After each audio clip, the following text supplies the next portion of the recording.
you have seen the prototype, which is the Riemann zeta function.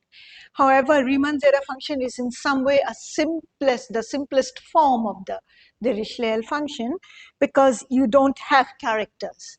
And so now I want to introduce this concept of what are characters, and how and why and how they came into being, and continue the whole week on this kind of questions. So if you know something about the history, you know that the Dirichlet L functions actually came before, Dirichlet's work precedes the work of Riemann. Yeah, so, and what was one of the motivating factors for Dirichlet, it was to prove that there are infinitely many primes in arithmetic progression. Yeah. So, and it is to prove this that he essentially started working on these L functions, constructing them and doing them. So I want to begin at the beginning. So I want to talk about Dirichlet characters. Okay. So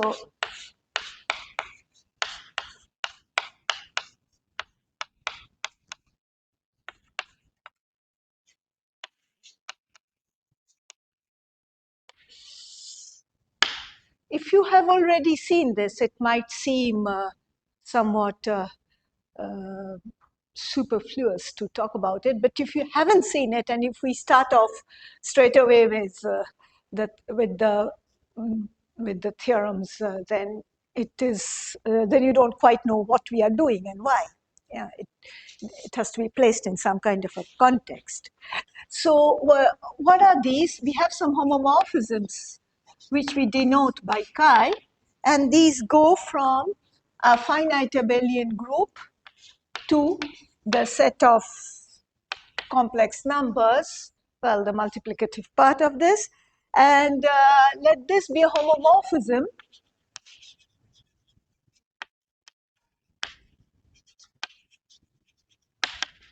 okay, from G, a finite abelian group,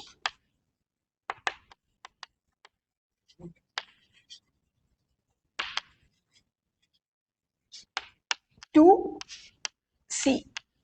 Okay, this is we call chi a character. Okay, and what do? We take the set of all characters, and the set containing all characters, we call it G hat. Let G hat be the set of all characters of G. Yeah, and you can see that this G hat is not just a set, it's going to be a group. Okay, so if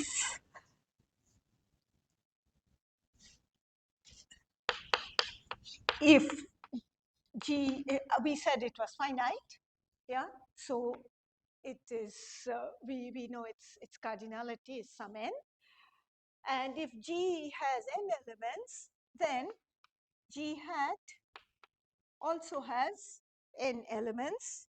So it's an abelian group of n elements. All right? So that some sort of structure can be expected, and on these characters. Yeah. So we define. So some part of today's course is to introduce the language. Yeah, because we need language to be able to speak about something. So so what is So that's a character, any homomorphism. But in particular, if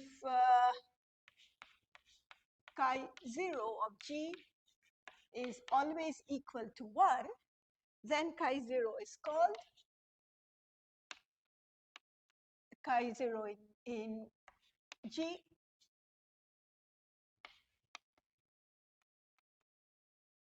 chi0 is in G hat is called a principal character.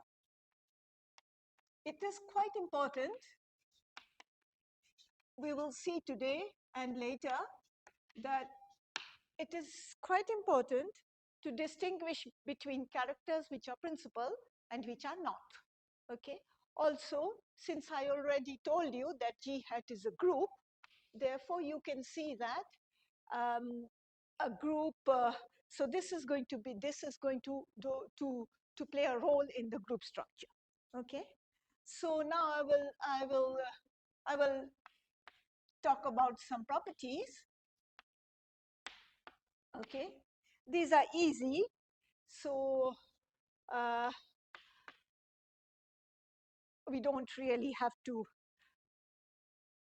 So if I take the sum of all chi of G, okay, where G, little g is in my group from where I begin, then this is going to be either n or 0, depending on this condition. Yeah, if chi is equal to chi0, that is only in this case, if you have the principal character and you take sum of chi0 G, you get n, otherwise you get 0. Yeah. Similarly, you can write, you can take chi of G with, where the sum is this time over all chi, and this is going to be either n or 0, depending on what. So if chi is identically 1 or if not. Yeah. So these are dual conditions. Is there a problem?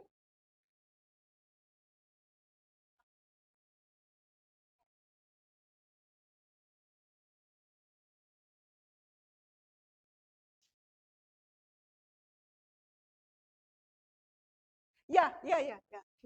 Little g. Where? What happened? The here? Chi of G is either n.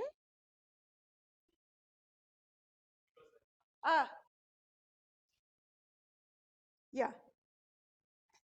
If this is identity in 1. Okay. So, sorry. So now these are dual, this 1 and 2, these are dual properties, dual conditions. Yeah. So if you show one of them are dual conditions, if you show one of them, you can show the other one. It's just a question of verifying. So let me do the second one. Let chi be a character in G hat, and chi of 1 is equal to 1. This one and this one are not necessarily same.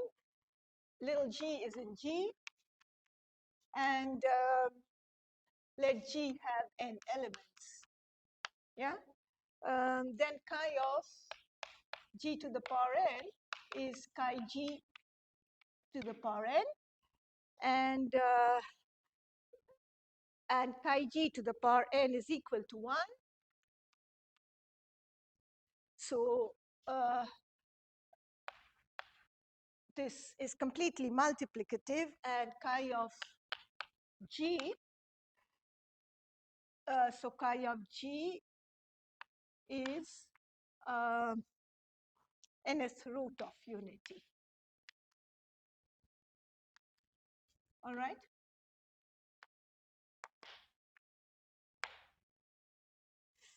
So this is properties. So this is some more properties. This is the first property. Second property that I want to mention is that G is isomorphic to G hat. So having said that, you must notice that this is not there's no canonical isomorphism between G and G hat. Okay, there is I mean, nothing, there's no one thing that comes up as being the natural correspondence between the two, but there is a correspondence. Yeah. So now, what is a Dirichlet character? We've talked about characters, and now we will come to Dirichlet characters. So now we need a modulus condition.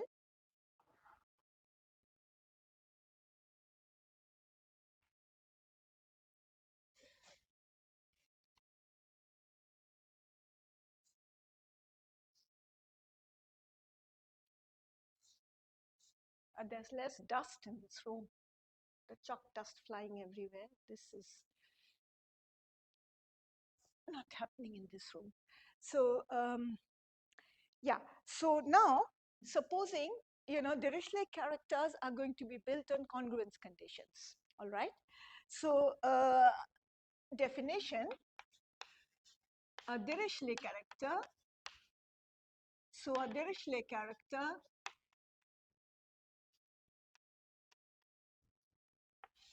okay, to a modulus which we usually use Q for, to a modulus Q, is the arithmetic function. It is an arithmetic function which is defined on classes of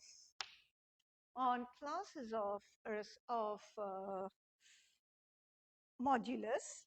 So it is the arithmetic function chi of n, and chi of n are equal if n is congruent to m modulo q. Okay. So this little m should be between 1 and q. And of course, to make sense, m and q should be co-prime. Okay. So either it is equal, either they are equal, or it is 0 if NQ is not 1. Okay, so greater than 1. So if there's a common divisor, or if there is no common divisor, is what decides the value. So this chi is remark. Chi is completely multiplicative with period Q.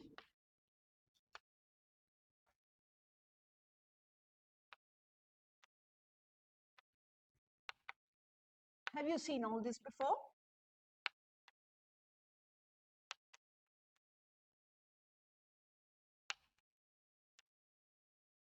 Is this new, or is it something? Are these things you've seen before?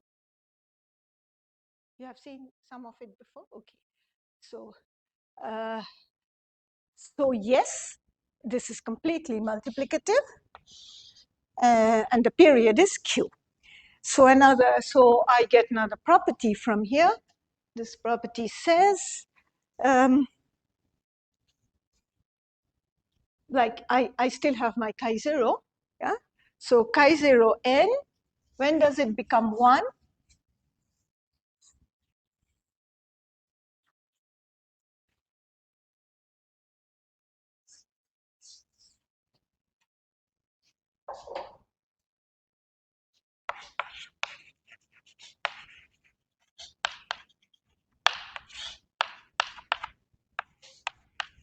So chi0 of n is either 1 or 0, depending on if q is my modulus, okay, or 0 if there is a common factor. So, so then you must know the orthogonality relations.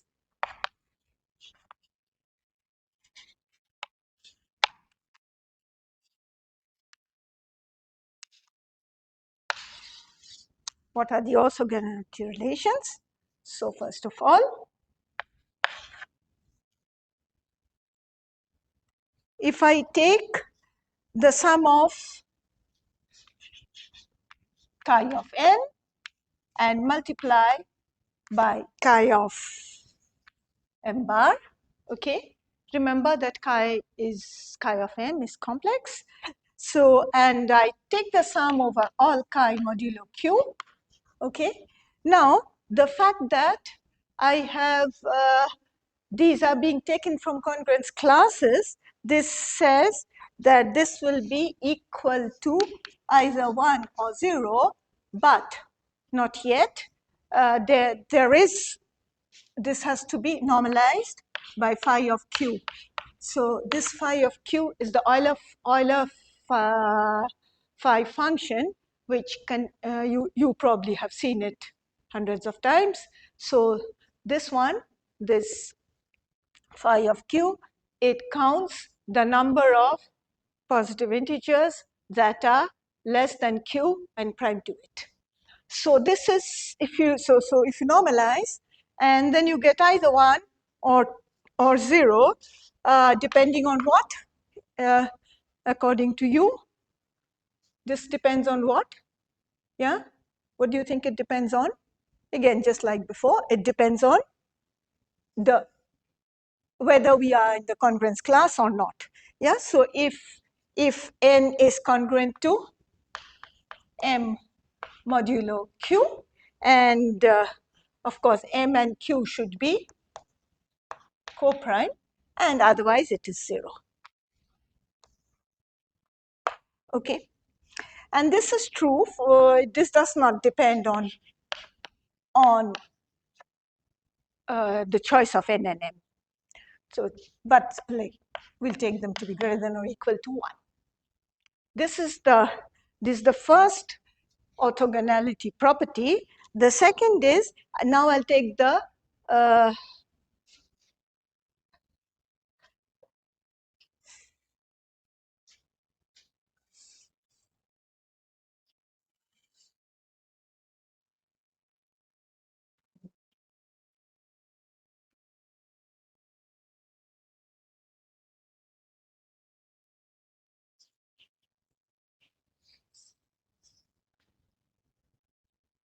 if I take two Dirichlet characters, the second property, orthogonality relation.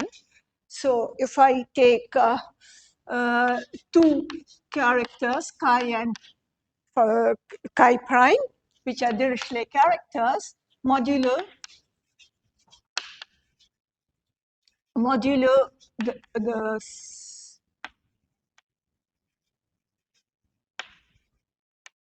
okay, same q, then you can guess what kind of a relation we are going to get. Sum of here I have the same chi of n and chi of m. So whereas here the chi will change. There are two of them, chi and chi prime. Yeah, and this again will suitably normalized will give me 1 or 0. So suitably normalized, according to you, what should it be? What should it be normalized by? Again, 1 by phi q. And this little n should go between 1 and q. So here, your little n is going between 1 and q. So this is 1 in case chi is equal to chi prime, and 0 if it is not. All right? So these are called orthogonality relations. Okay? So we continue with some more words, some more words to which we need.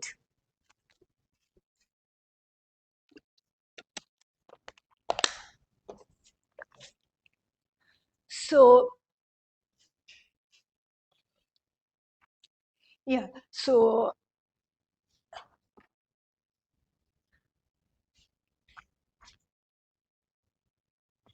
all right.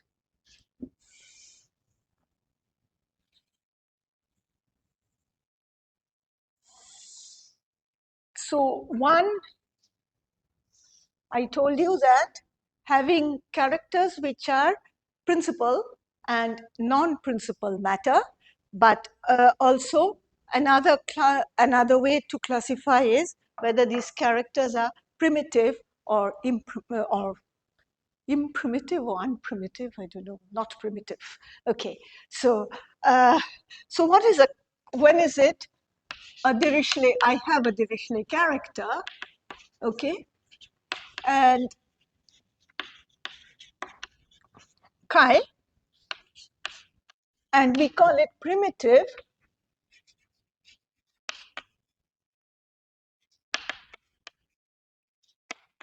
okay, if there is no other character,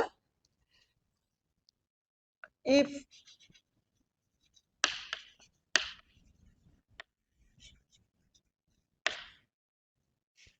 chi1,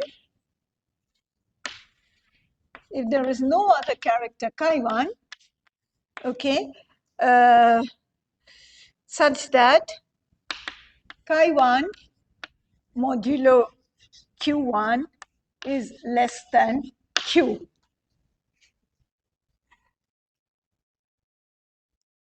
No, I didn't say it correctly. There is no other character chi1 modulo q1, chi1 modulo q1, okay? No other character chi1 modulo q1, q1 which is less than q, such that chi of n is equal to chi1 of n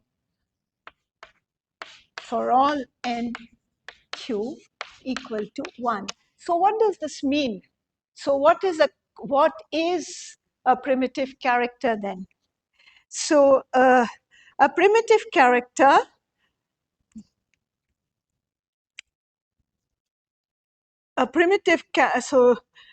so in some way we are looking for the smallest modulus, right? We are looking for the smallest modulus.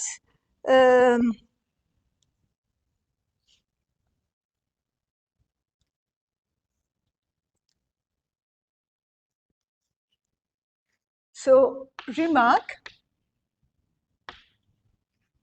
if I have MQ, which is coprime, and NQ, which is also coprime, then I can say that M is equal to N modulo Q1 implies that chi of M is equal to chi of N. Okay, so so again, remark, therefore, so this Q is the smallest of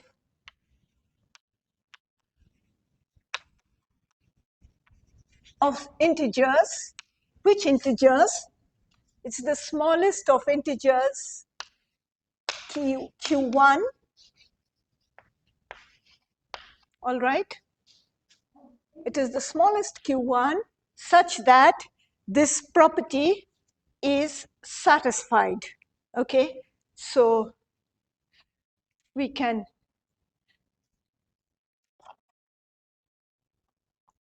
write this chi of this one, okay?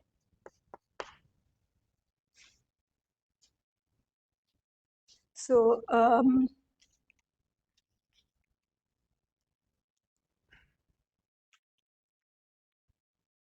which satisfies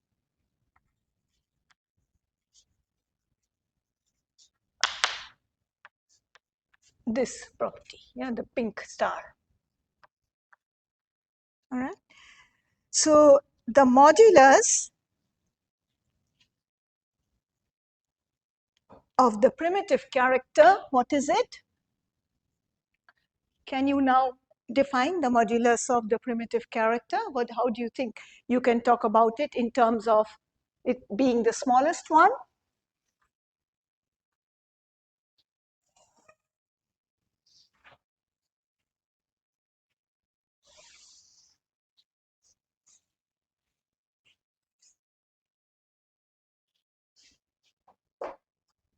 So for a primitive character, the modulus of the primitive character that induces chi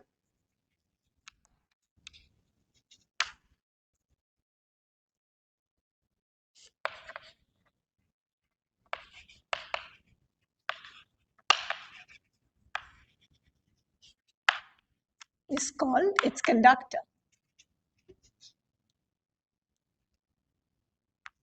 You might come across this word quite often, especially in 2 weeks' time if you are coming for all the courses in which all these words might come up quite often. So essentially, this is the language that we need on Dirichlet characters to be able to define things. Yeah? We will need sometimes real characters, complex characters, quadratic characters, as in when we come across them, I'll define them. Yeah? So I will try to not leave things undefined. Okay. Then I want to now what, I mean, it's not enough to define things. Yeah? You define things for some reason. So we want to talk, and you need tools. So one of the tools that we are going to use is Gauss sums. Okay. Is this something you're familiar with? You have a question, Vijit?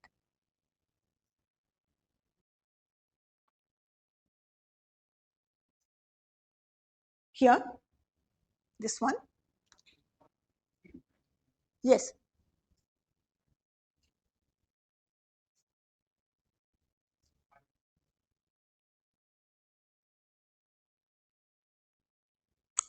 Yes, but when you don't have equality, when you have congruence condition, then you use the congruence and that gives you 0 anyway.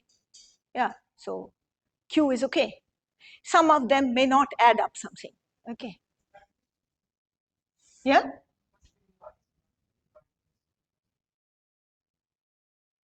It's not clear to me what you said. The chi prime, yes? No. Yeah. You will come, we'll come to that. You will see that, yeah. I mean, here it is defined in its generality, but so I now want to introduce a tool which we call the Gauss sum. So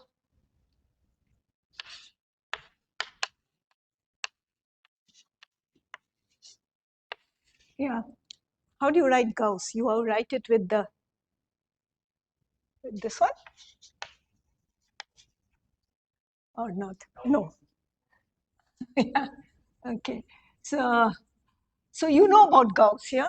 It's supposed to be the prince of number theory, and he began very very early and he continued very late. A lot of people begin very early, but they don't continue. So there are a lot of stories about anecdotes about how terribly clever he was, and at the age of 6, you remember what he did when he was 6 years old? He had to add up 1 to 100, and then he found out that it was n into n plus 1 by 2, all at the age of 6. At the age of 17, he already had 3 proofs of quadratic roots. But the point is, yeah, many people, as I said, are clever when they are small, but they become less clever as they get older, like us. And and he continued to be very, very clever till the end of his life. Yeah. And okay, so let's see some of the things, something that we will need here. Yeah, so this is a definition. So chi is a character, a Dirichlet character modulo Q.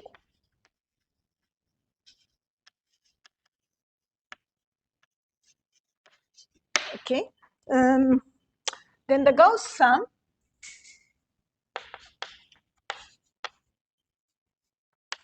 which I will use tau for it. Yeah, tau of chi is defined as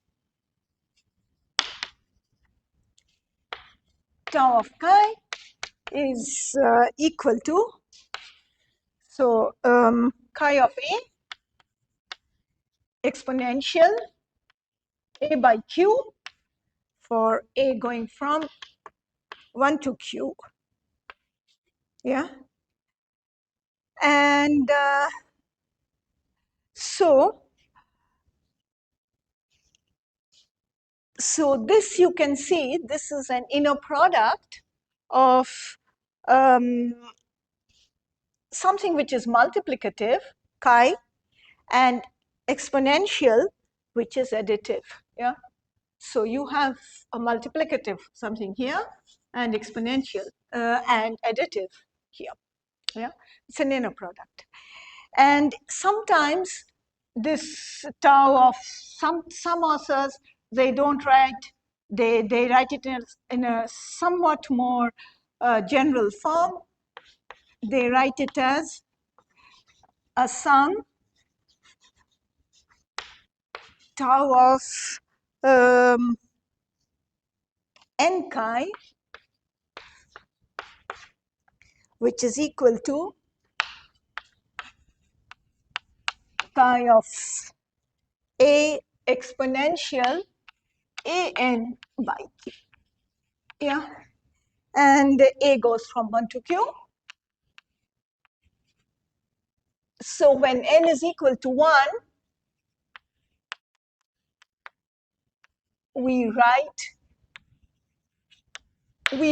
I write, some people don't, because I like the way Montgomery and Vaughan write it. It's easier to understand, to read, I think. So we write tau 1 chi, tau chi instead of tau 1 chi.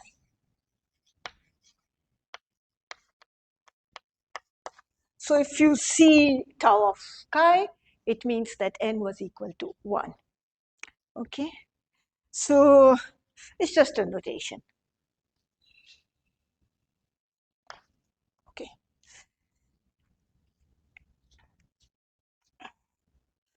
So,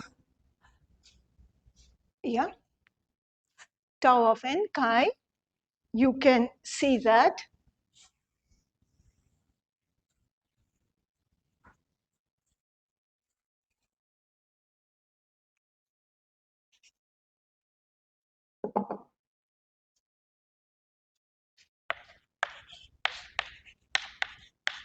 this is equal to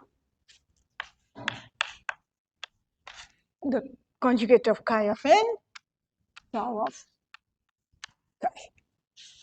Yeah, that's easy to verify.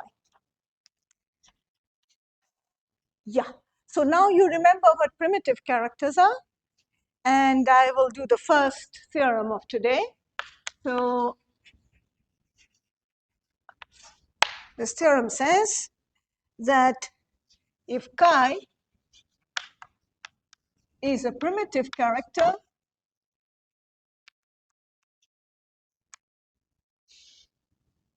modulo q,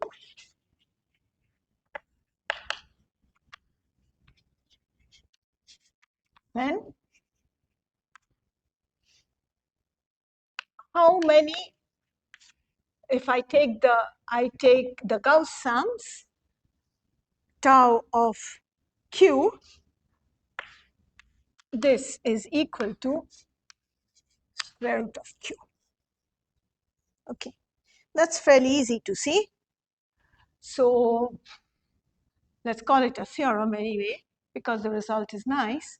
So the proof is, let n and q be co-prime. Okay, then chi of n tau of chi bar, this is equal to sum of chi bar a by definition exponential a n by q. Okay, a going from 1 to q. Done. If there is a common factor between n and q, so the GCD is greater than 1, then I reduce this case. I choose two other numbers, M1D, MD,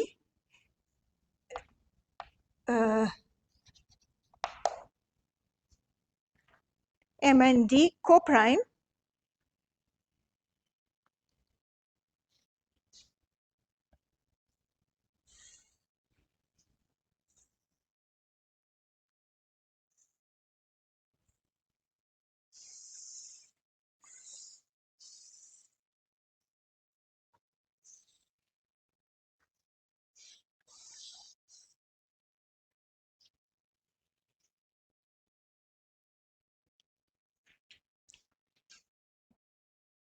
M and D are coprime.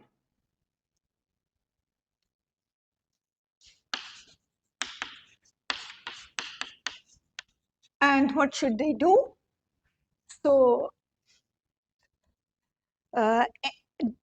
M by D is equal to N by Q. And then if you take the sum as you had here, so chi of A exponential A n by Q,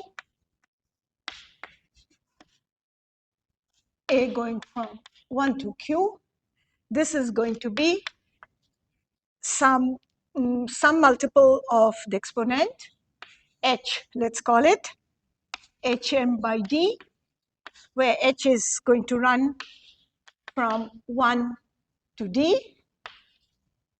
And then a second sum, a going from 1 to q,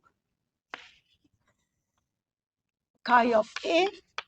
And what kind of a should I have here? It should be congruent to h mod m, mod d. Okay. Now what happens? D will divide q, and d is less than q, so the inner sum will vanish. Okay.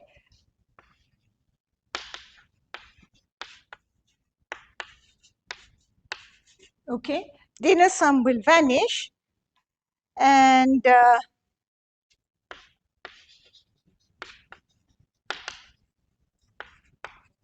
if the inner sum vanishes, what do I do then? I replace chi by chi bar and square it, and then I get phi of q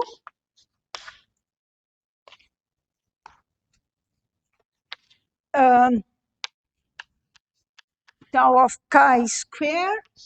Okay, so tau of chi is there, it's squared, so this will be q times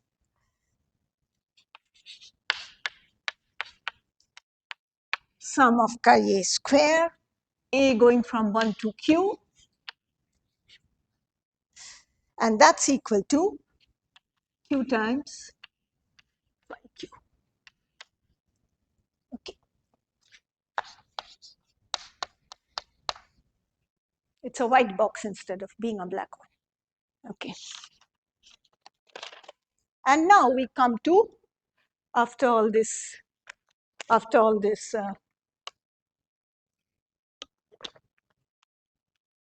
introduction, you might think that we are never going to talk about Dirichlet functions.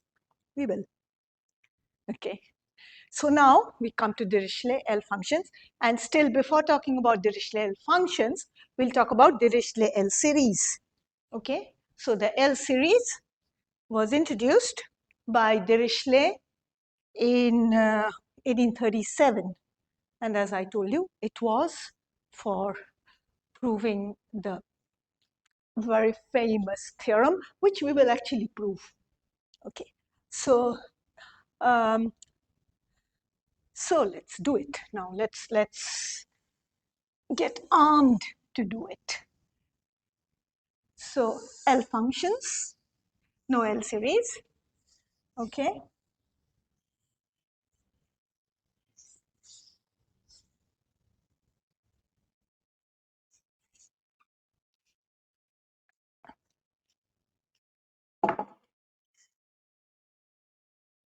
The definition.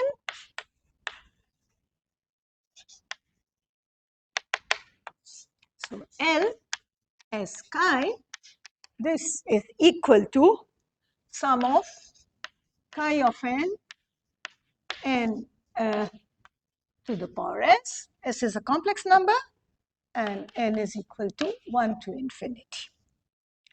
Chi is a Dirichlet character. So it is important to know that there is always a modulus that's working in the story. Okay?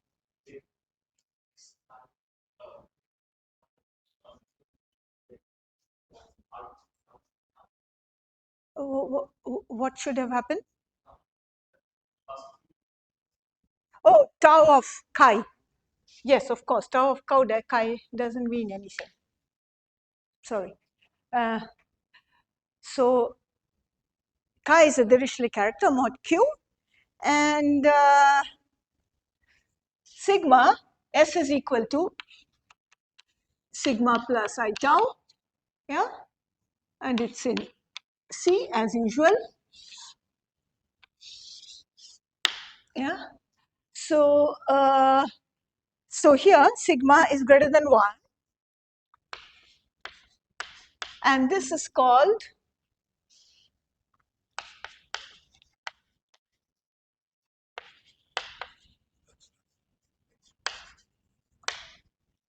the L series, and it has an Euler product.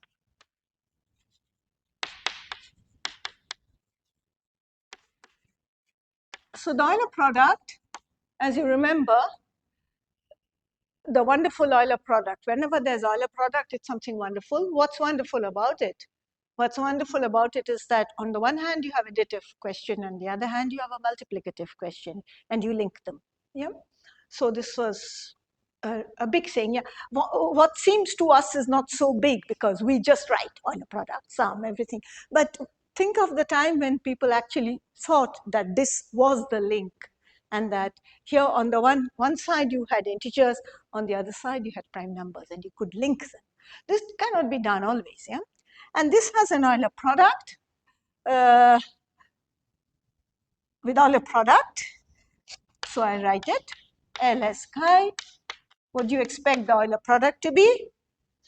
P 1 minus chi p to the power s minus 1. P is a prime number. So so L S chi 0. So notice what happens. You've seen this before. You have seen this, you haven't seen, but you have seen something very similar to it. What have you seen? The Riemann zeta function, when this one is 1. Yeah. So 1 minus p to the power minus s to the power minus 1. Yeah. And so the remark is that Ls chi does not vanish. This is not 0 when sigma is greater than 1. Yeah. And now tell me, what is the relation between the Euler products? Ls chi 0, how can I write this in terms of a zeta function? Who will tell me this? Snigdha, do you know? Yeah? So you take out the zeta function, yeah? Because this becomes 1 minus 1 by p to the power minus s. And then what are you left with? You are left with all those prime numbers which divide q. Yeah? So 1 minus p to the power minus s. Yeah? Have I written it correctly? Or have I missed something?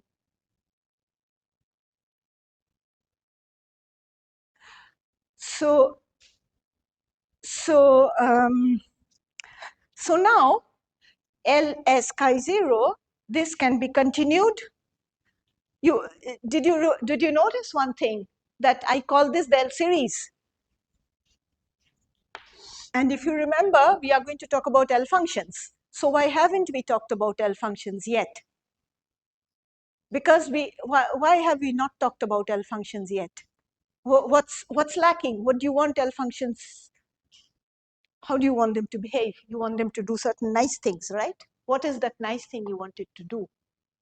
How do you want it to behave? Where can you take it? What do you want to, do you want to continue it? Yes, you would like to, right? So once you add that, it becomes an L function, yeah?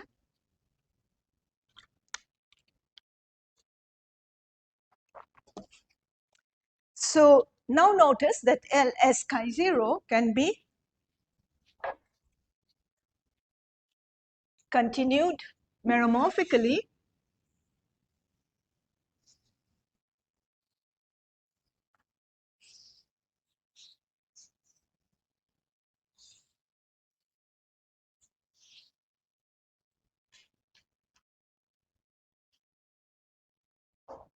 So comment is that, no, it's not a comment, it's more than a comment. Now, L S chi 0 can be continued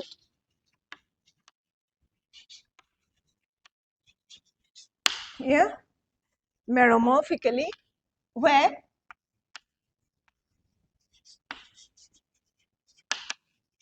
do you want it to be continued? Where do you want it to be continued? Where do you want it to be continued? Where is the problem? It's on a half plane. You want to move it to the whole plane. So which plane? The complex plane. Yeah. So you continue it to the whole of C, whole complex plane. Well, remember, zeta s also you can do such things with zeta s as well. And is everything good with the world now? Is everything behaving as it should? Or is there some singularity that appears? What happens at s equal to 1? Things are not nice, yeah? There's a pole. I mean, it's not that it's not nice. With a simple pole at s equal to 1, and if you have a pole, then you're interested in the residue, and residue. So what would the residue be? It's phi of q by q. This is called, this being done, once it has been continued, this is the L function, okay? This is called the Dirichlet L function. So first you had a series, you continued it, and now you have a Dirichlet function, L function. And now, as I told you, what our motivation was, I mean, many things can be done, but our principal motivation, I mean, if we think that that was the Dirichlet's principal motivation, it was to show the infinitude of primes in arithmetic progression. And other than that, I mean, we are going to do that, and then we are going to get a quantitative version of it, which we won't do today. We'll do it later. That's called the Ziegel-Waldfis.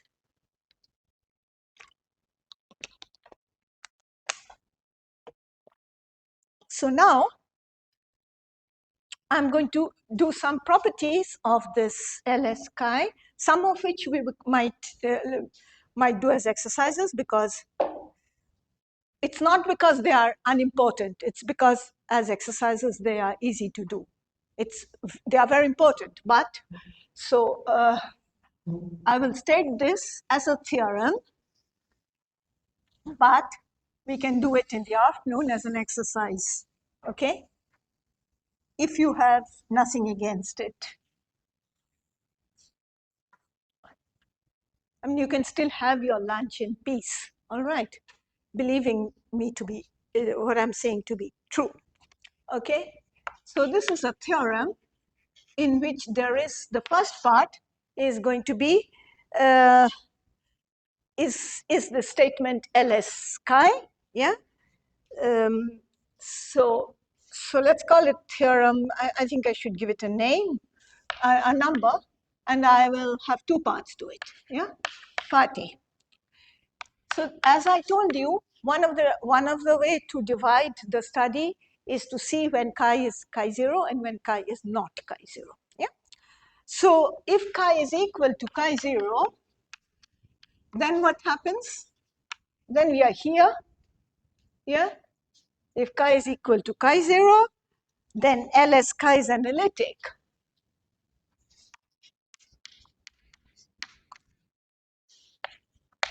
It is analytic.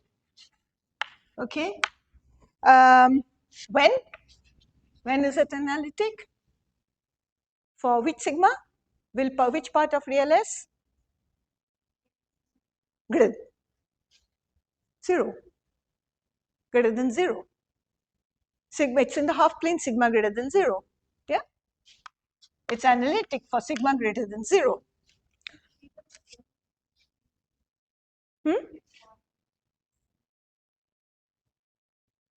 Yeah. But it can be, there is a continuation possible. You can, yeah? So, and if chi is not equal to chi0, so there is a simple pole. That's what you were talking about. When chi is not equal to chi0, then there is a simple pole at s equal to 1.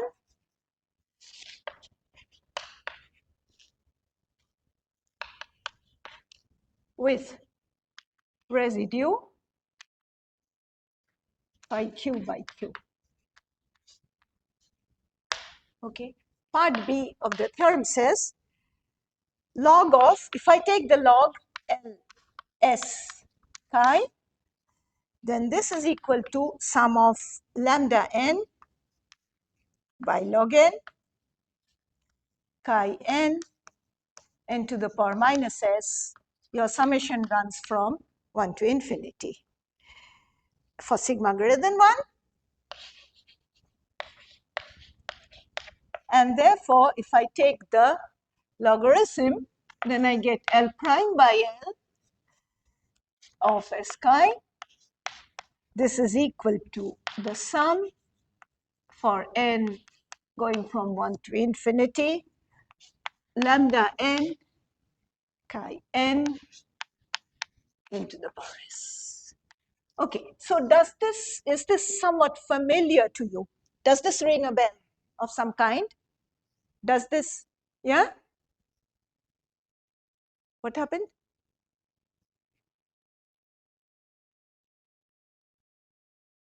Louder. Yeah. So, there's a negative, sorry. So what has moved? What has changed between the L function and the zeta? What has changed? Say this n to the minus s. Notice here I have n to the power minus s. Okay.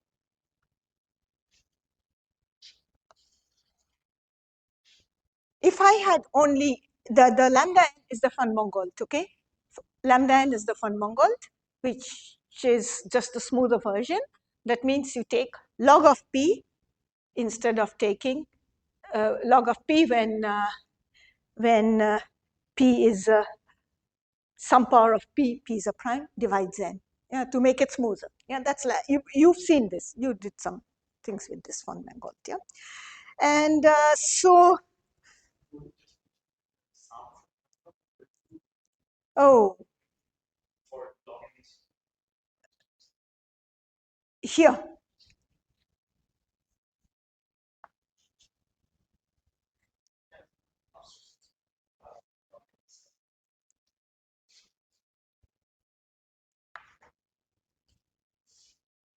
Okay. So what is happening is, if you didn't have this chi n, then you've already seen this formula. Yeah, you have already seen this for zeta. Okay. So essentially what you're doing is, it's a remark, and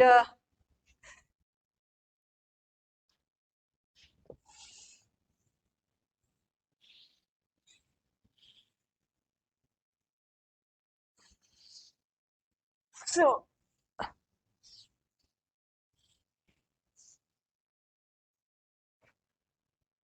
So yes, what is the remark? The remark is essentially I'm replacing this n to the power minus s by chi n to the power minus s. All right, that's what I'm doing. Yeah. So now you know that. Would you know? You know that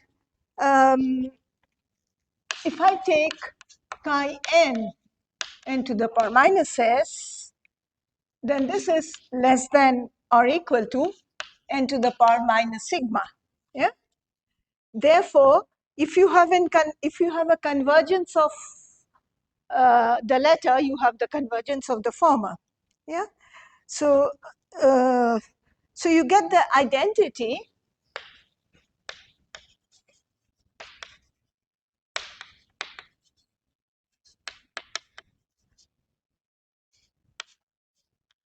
mu of n square chi of n to the power s. This is equal to L s chi by L2s chi square. Okay, let's give this a name. Okay. And now I'm going to use an identity which I will not prove. We can do it in the, if you have not seen it before, we can do it in the exercise session. So that's called the, I don't know whether you have already seen it or not. So what do you do with products?